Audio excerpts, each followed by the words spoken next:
It started with a strange sound that almost went unnoticed. Deep in space, where silence is endless and stars whisper only through radio waves, a small broken signal slipped through the noise.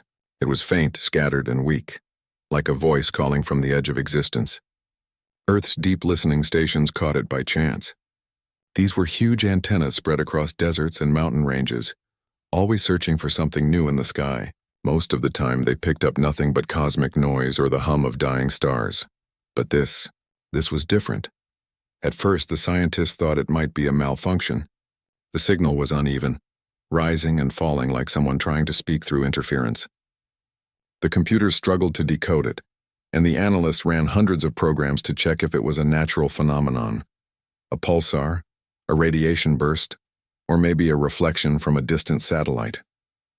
But none of the explanations fit. The rhythm of the sound was too deliberate. There was pattern, structure, intention. A few hours later, when they slowed the transmission and enhanced the audio, something astonishing happened. Beneath the static, a voice emerged.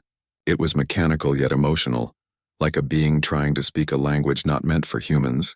The scientists sat in silence as the translation software worked. What came out was only a handful of words, but they froze everyone in the control room. "Help us, before it's too late." The room went quiet. The head scientist, Dr. Helena Ortiz, stared at the screen, her heart racing. For years she had dreamed of hearing a voice from another world, but not like this. Not in distress. She called for immediate verification, and within minutes teams around the world were analyzing the signal.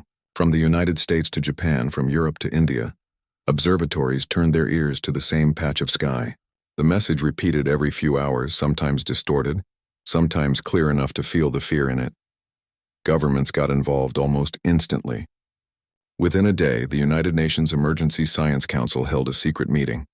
Some officials dismissed it as a prank or an echo from Earth's own satellites.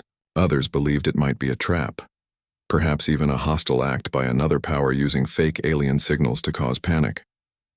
But the scientists insisted this was not from Earth. The frequency, the energy level, the transmission delay, all of it proved it came from deep space. After 2 days of study, astronomers traced the source. The signal was coming from a small system nearly 40 light-years away, orbiting a red dying star.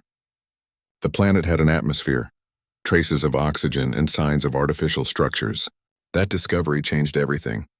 Humanity was no longer alone, and something out there was in terrible danger. News leaked before officials could contain it.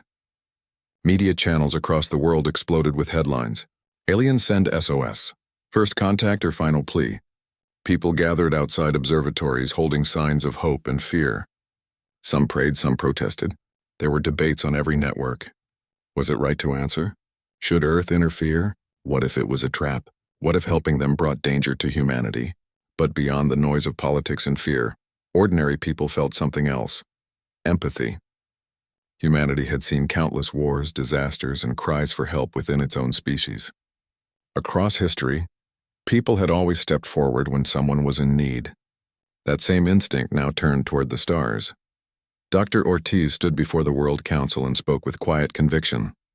"We may not understand who they are or what they face," she said, "but the words are clear. They are asking for help, and if we ignore them, we will lose more than an opportunity. We will lose our humanity." Her words spread across the world.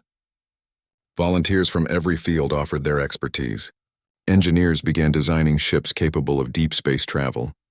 Doctors, linguists, and physicists joined the mission. Even the military offered assistance, not for war, but for protection. The idea wasn't to conquer or explore. It was to help. Still, there were risks. The planet was far, and time moved differently across such distances. By the time Earth's response reached them, years could have passed. The plea for help might already be too late. Yet no one wanted to turn away. Humanity's nature, its stubborn courage and curiosity, pushed it forward. In secret, a project began under the name Aegis. The name came from an ancient myth, a shield said to protect gods and mortals. The mission's purpose was simple but powerful: to reach the planet, make contact, and do whatever could be done to save whoever sent the call. The preparation took months. New engines were tested, capable of traveling at a fraction of light speed. Massive cargo bays were filled with supplies. medicine, shelter materials, food, and defense systems. Scientists worked on translation software that could adapt to alien languages in real time. Every nation contributed something. For the first time in history, humanity united not because of war or competition, but for compassion. As the launch day approached, the tension grew. The project remained a closely guarded secret to avoid panic, but rumors spread. People began looking at the stars differently, wondering who was waiting on the other side of that dark sky. On the day of departure, the main ship, Odyssey 1, stood gleaming on the launch pad, towering above the ground like a monument to hope. Thousands watched as the engines roared to life. Among the crew were scientists, engineers, soldiers, and medics, men and women who had volunteered knowing they might never return. Their families waved from behind glass walls, tears mixed with pride. The countdown began, and humanity's voice echoed through the speakers. For those who called, "We are coming." As the ship rose into the night sky, a hush fell across the world. People from every corner of Earth stopped for a moment and looked upward. For the first time, the word help didn't belong to just one species. It belonged to the universe. Back in the deep listening station, the signal still pulsed faintly.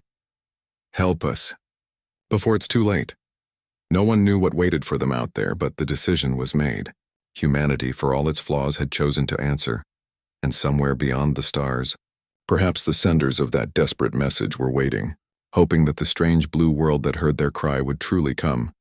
They had no idea just how seriously humanity took the word help. The discovery of the alien distress signal threw the entire world into chaos. In every corner of the planet, people argued, feared, and hoped at the same time. Governments held endless meetings behind closed doors. The most powerful leaders on Earth sat around polished tables, staring at the glowing image of a distant planet, Valaris 4, the source of the desperate message that had crossed the stars. The question that divided them was simple, yet heavier than any decision in history.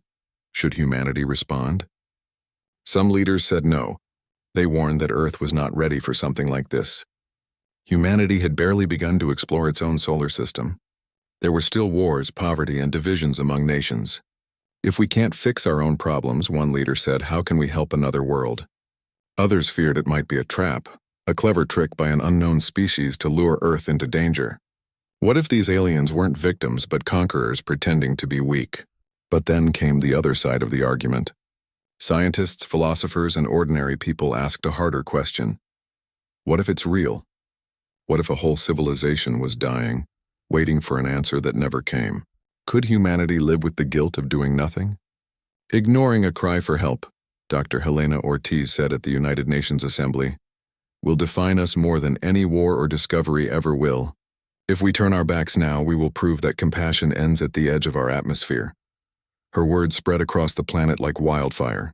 News channels repeated her speech. People debated it in cafes, classrooms, and online forums. Some were afraid, but most were inspired. Humanity had always been known for two things: curiosity and courage. And when the two combined, impossible things happened. Slowly, the idea began to take shape, not as a political mission, but as a human one. It didn't start with orders from presidents or generals. It began with volunteers. Engineers, doctors, linguists, scientists, and soldiers from dozens of countries offered their skills. Some said they just wanted to be part of history. Others said they couldn't stand knowing someone out there was begging for help and no one answered.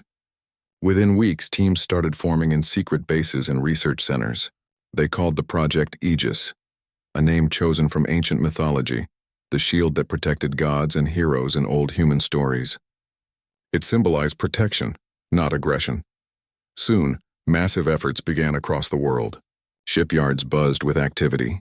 Old exploration vessels were redesigned for deep space.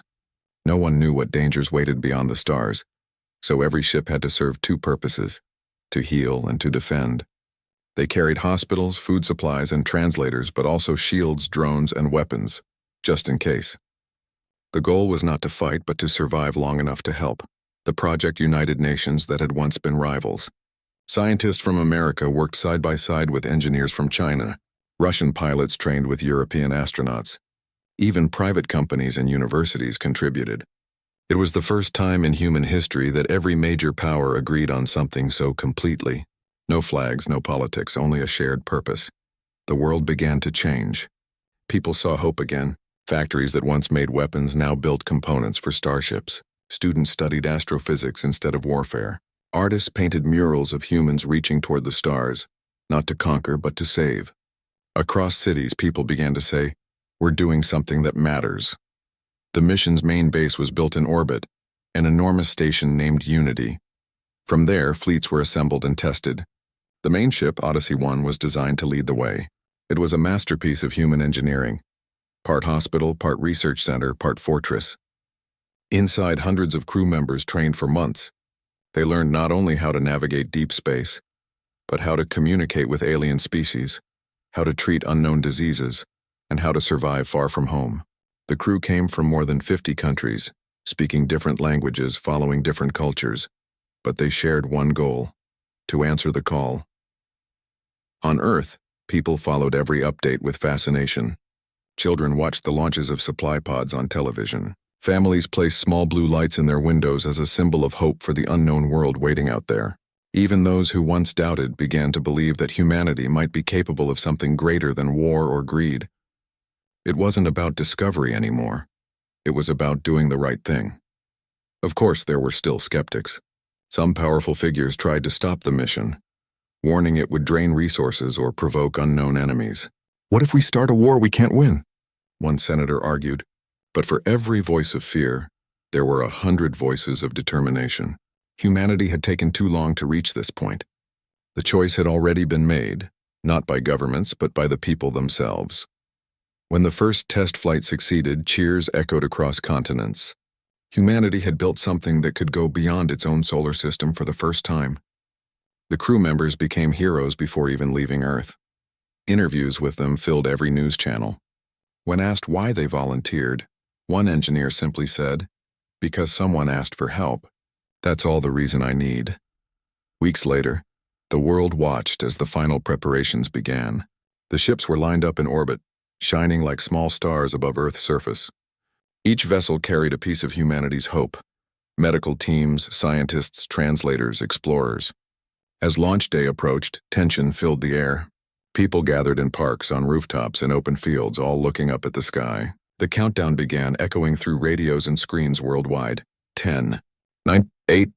In the command center, Dr. Ortiz stood beside the captain of Odyssey 1. Her hands trembled slightly as she whispered, "We're finally doing it." The captain smiled. "We're not the first to look at the stars," he said, "but we might be the first to answer them."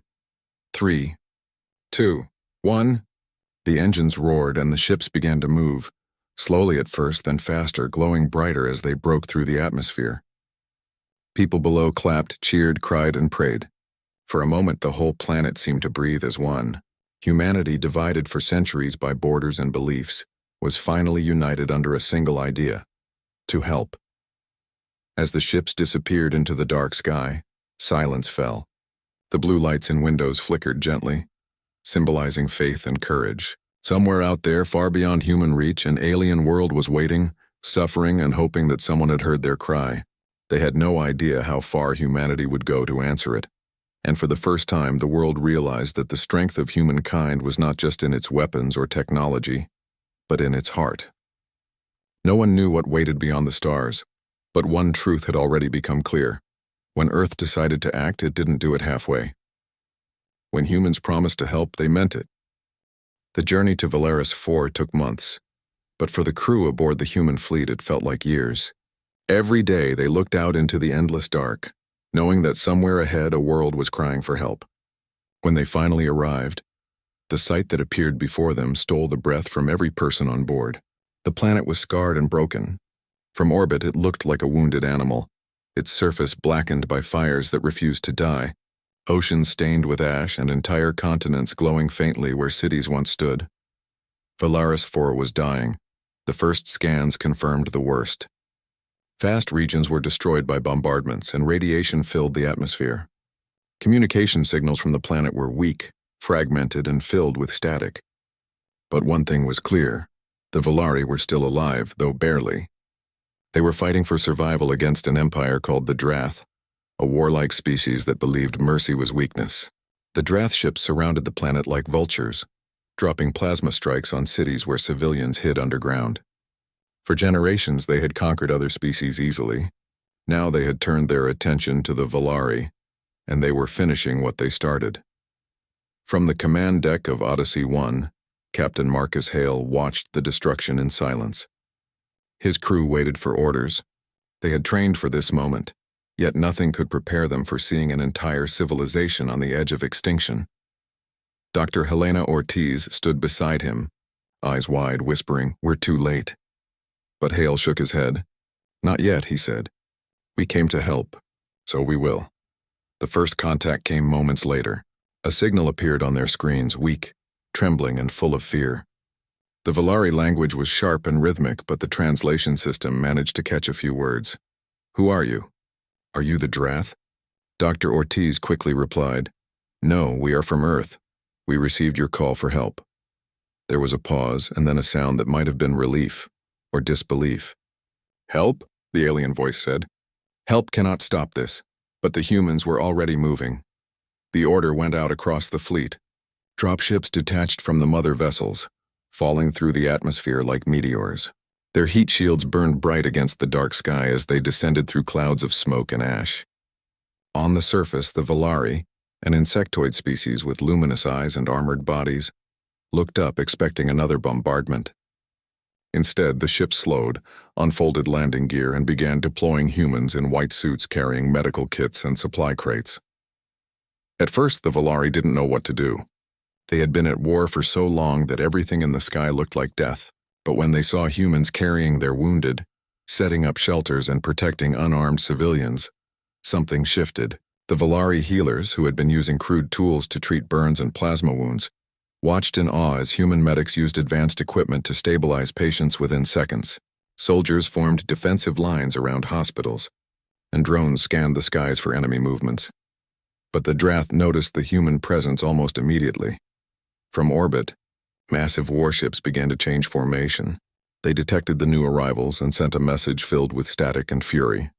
It was simple. "This world is ours. Leave or die." Captain Hale didn't reply. Instead, he turned to his tactical officer and said, "Prepare defensive positions. We're not leaving them to die." Moments later, the Drath attacked. The sky over Valaris 4 lit up with fire. Plasma beams streaked through the clouds, striking human landing zones. The ground shook as explosions ripped through the valleys. For a few terrible minutes, chaos reigned. But humanity had prepared for this.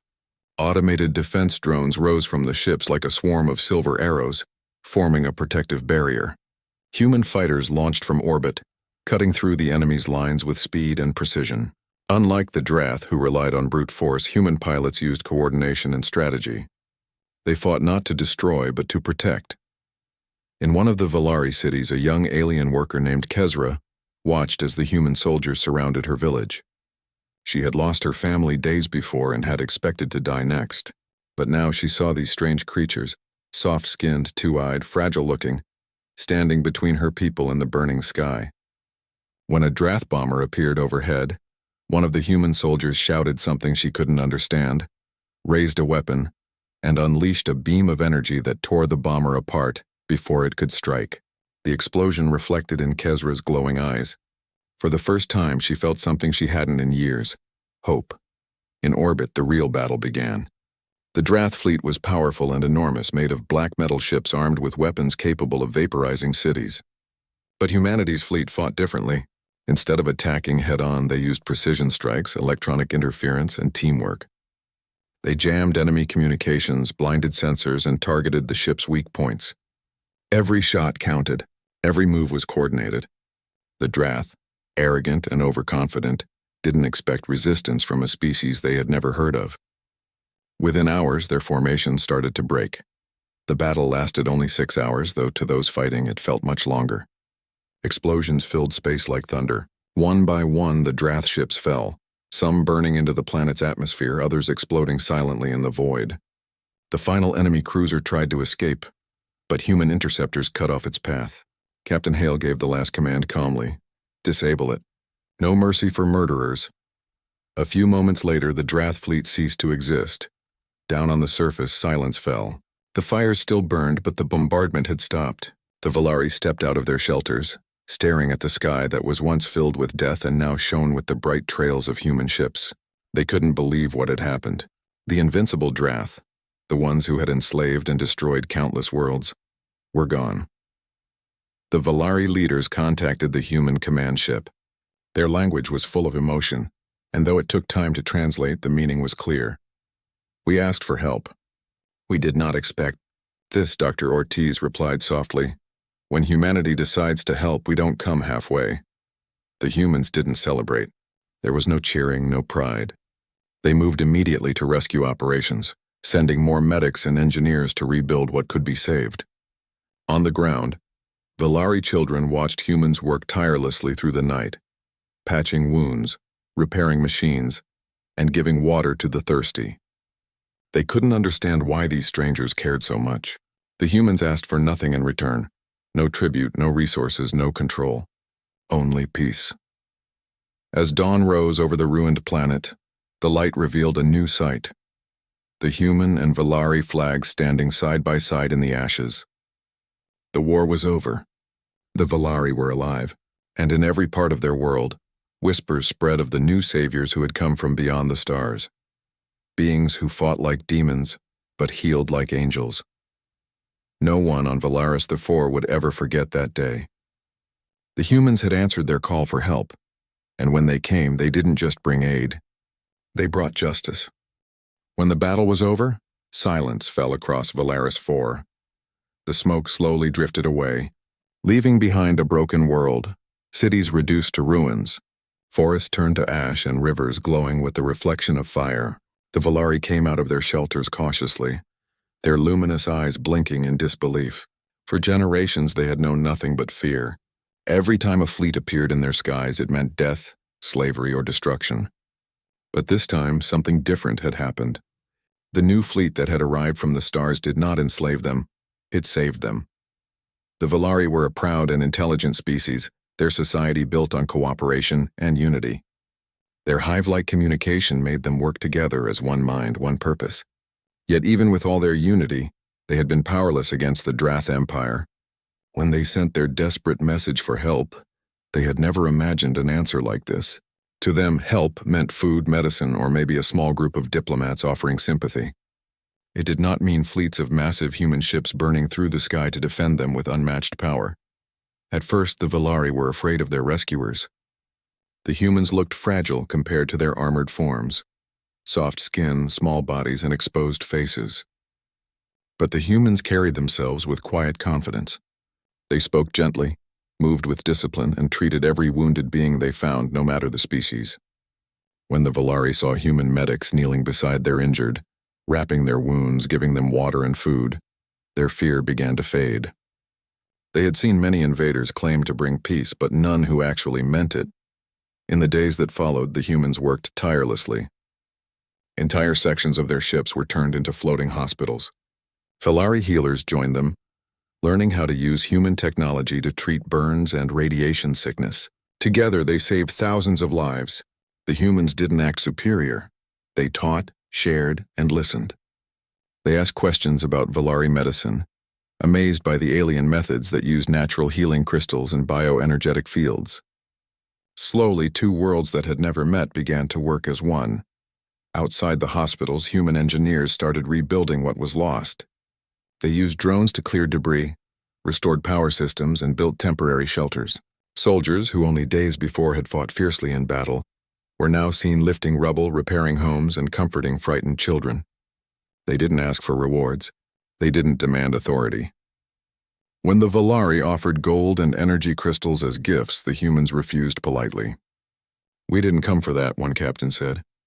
"We came because you needed us." The Valari Council was confused. They couldn't understand such behavior. Every empire they had ever known wanted something: resources, land, loyalty, or slaves. But the humans wanted none of it. All they asked for was cooperation and trust. To the Valari, this made humans both fascinating and terrifying. They were gentle in nature, yet behind their kindness was a power that could destroy entire fleets in hours. It was as if two species lived inside one body, one made for compassion and one made for war. Rumors began to spread across the surviving cities. The people whispered stories of the blue flame warriors, creatures from a distant world who healed with one hand and destroyed with the other. Mothers told their children, when the sky burned, it was the humans who stopped the fire.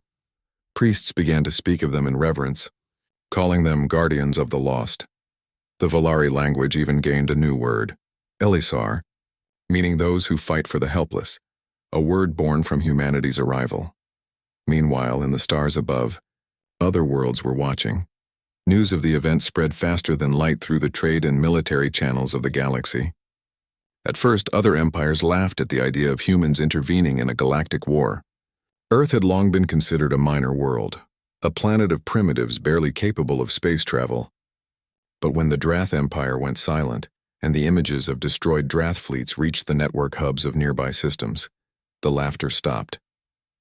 The Drath were feared even among the great empires, and yet they had been annihilated in a single day by a species no one had taken seriously. Diplomats and spies from other civilizations began exchanging reports. "Who are these humans?" they asked. "How did they build such fleets? What do they want?" No one had clear answers. The only messages recorded from the humans were simple. "We came to help." To some it sounded noble. To others it sounded like a warning. Within weeks, the story of Valaris 4 became legend. Merchants told the tale in the spaceports of distant worlds, how a desperate signal was answered by beings from a death world called Earth. Soldiers spoke of the humans' strange morality, kind-hearted, but unrelenting in battle, and rulers across the galaxy began to feel something they hadn't felt in centuries: fear. If humanity could do this for strangers, what would they do to protect their own? Back on Valaris 4, the bond between humans and Valari grew stronger. The Valari invited human officers into their council chambers, teaching them their language and customs. The humans in return shared knowledge about Earth, its cultures, music, and history. They showed the Valari pictures of blue oceans, green forests, and vast cities filled with life. To the Valari, Earth sounded like a paradise, but also a paradox, a world where compassion and danger coexisted. One evening, as the twin suns of Valaris 4 set over the ruined capital, a human medic named Lieutenant Sarah Mendez sat beside an injured Valari elder. The alien looked at her, clicking softly in his native speech. The translator on her wrist converted it into English. "Your species fights with kindness. We did not know kindness could be so strong." Sarah smiled and replied, "Neither did we until we needed it most." In orbit, the human fleet remained for weeks, ensuring the Drath would not return. Patrols scanned the edges of the system, while communication officers helped the Valari re-establish their planetary networks. Every human who served there knew they had changed history, but they didn't seek glory. They just did what they believed was right. Soon the neighboring systems began sending messages to the humans, not with hostility, but with curiosity and caution. Some offered alliances while others simply asked them to stay away. The message was clear: humanity had arrived, and they were not to be ignored. The galactic powers, who once dismissed Earth as a world of reckless explorers and dreamers, began to watch the blue planet carefully. They realized something profound: humans were unpredictable. They could be the kindest allies or the most dangerous enemies. Their compassion was not weakness. It was a weapon of its own kind. Among the stars, a saying began to spread, whispered in fear and awe: "Do not make the humans care about you. For when they care, they fight." And so Valaris 4 became more than just a rescued world, it became a symbol. The story of how humanity took the word help and turned it into something far greater. The Valari learned that sometimes salvation does not come in gentle whispers, but in roaring engines and unbreakable courage. They had called for help, expecting mercy. What they received instead was humanity's full heart, and the unstoppable strength that came with it. As months passed, peace began to return to Valaris 4. The skies that were once filled with smoke and fire now carried soft, golden light. The ruins of shattered cities were being rebuilt brick by brick, hive by hive. The Valari, once broken and hopeless, now moved with renewed strength. Their buzzing voices, once filled with fear, carried tones of determination and gratitude. Everywhere, signs of recovery could be seen: fields growing again, children returning to school, and homes being reconstructed with both Valari and human hands working side by side. For the humans, it was time to go home. Their mission, though difficult and filled with loss, had succeeded. The fleet that had come through the stars to answer a cry for help now prepared for departure. Ships that once descended like fire from the heavens were now symbols of hope and friendship. Before they left, the Valari Queen, radiant in her silvery armor, called for one last communication to Earth.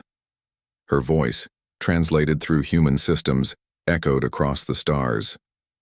"We asked for help. You gave us salvation. We will never forget the fire behind your kindness." Those words struck deep in every human heart. To them it wasn't about glory or conquest. They had seen suffering, and they had done what humanity always did. They acted. They didn't come to rule. They came to restore. Yet, in doing so, they had revealed something the galaxy had never seen before: the fierce, unstoppable compassion of mankind. As the transmission spread across space, the story of what happened on Valaris IV became the talk of countless civilizations. Merchants repeated it in spaceports, soldiers spoke of it in hushed tones, and rulers whispered about it in fear. Some called the humans saviors, the protectors of the weak, the light that stood against the darkness. But others gave them a different name: monsters in human skin, creatures too dangerous to provoke, beings whose kindness carried the weight of thunder and fire. On planets ruled by tyrants, the story caused unease. Leaders who built their empires on oppression wondered what would happen if humanity ever turned its eyes toward them. Could any fleet survive against a species that fought not for greed or empire, but for the sake of justice? Across military councils and royal courts, one truth became impossible to ignore: humans were not like the others. Back on Valaris IV, the last of the human shuttles lifted off. The Valari gathered to watch, their multifaceted eyes reflecting the light of the departing ships. They bowed their heads in respect, a silent promise that their world would never forget what had been done for them. Many of them would spend generations teaching their young about the fire-hearted ones, the beings from a distant blue planet who came when no one else would. For the human crews aboard the fleet, the journey home was quiet. They carried memories of battle, loss, and victory, but also of friendship and unity. The medics remembered the alien children they had healed. The engineers remembered rebuilding bridges beside Valari workers. The soldiers remembered standing watch not for conquest, but for peace. For many of them, this mission changed how they saw humanity itself. They had looked into the void and realized that compassion could be more powerful than any weapon. When the fleets finally crossed back into Sol space, Earth celebrated their return. But their story was no longer just Earth's to tell. It belonged to the stars now. Every transmission, every record, every survivor who spoke of the humans' arrival added to a legend that no one could forget. It was said that when humanity heard the word help, they did not come quietly. They came with strength, with fury, and with love so fierce it could shake empires. Even centuries later, across galaxies and generations, that truth remained. Civilization still remembered the day when a desperate call reached a small blue world at the edge of the stars. They remembered how that world answered not with hesitation or politics, but with action. And they remembered the message that echoed across time. When humans come to help, they bring everything they have. They bring science, hope, and courage. They bring fleets of steel and hearts of fire. They bring the will to protect, to fight, and to rebuild. And when the helpless fall, humanity does not stop until they rise again. That is how the story of Valaris IV ended. Not with silence, but with a promise carried among the stars. A promise that no cry for help would ever go unanswered again.